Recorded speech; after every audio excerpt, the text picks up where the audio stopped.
Nagsimula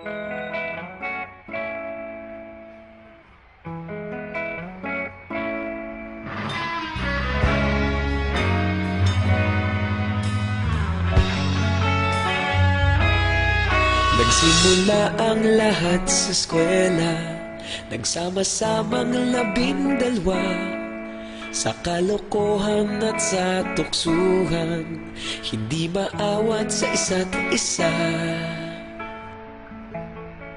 Madalas ang standby sa cafeteria, isang barkada na kay saya. Laging may hawak-hawak na gitara, konting udyok lamang kakanta na. Kay simple lamang ng buhay nun, walang mabibigat na suliranin. Problema lamang laging kulang ang datong. Sana napunta ang panahon? Sana nga ba? Sana nga ba? Sana napunta ang panahon? Sana nga ba? Sana nga ba? Sana napunta ang panahon? Sa unang ligaw kayo'y magkasama, magkasabwat sa pambobola.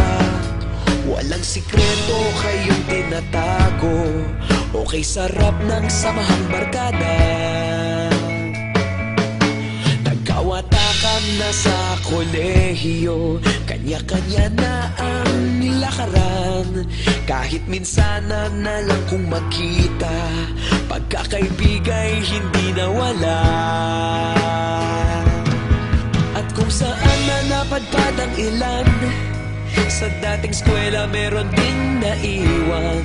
Meron pa ng mga ilang nawala na lang, nakakamiss ang dating samahan. Sana nga ba? Sana nga ba? Sana nga bang barkada ngayon? Sana nga ba? Sana nga ba? Sana nga bang barkada ngayon?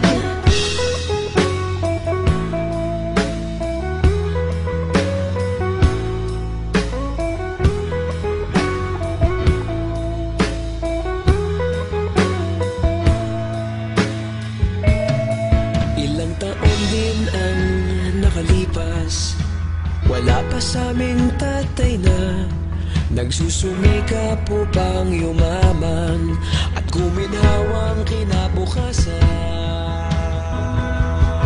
Paminsan-minsan kami nagkikita, mga naiwan at natira. At gaya nung araw namin sa eskwela, pag magkasama'y nagwawala.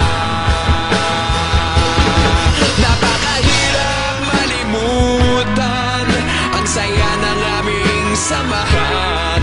Kahit lumipas ng ilang taon, magkabarkada pa rin ngayon. Magkaibigan, magkaibigan, magkaibigan pa rin.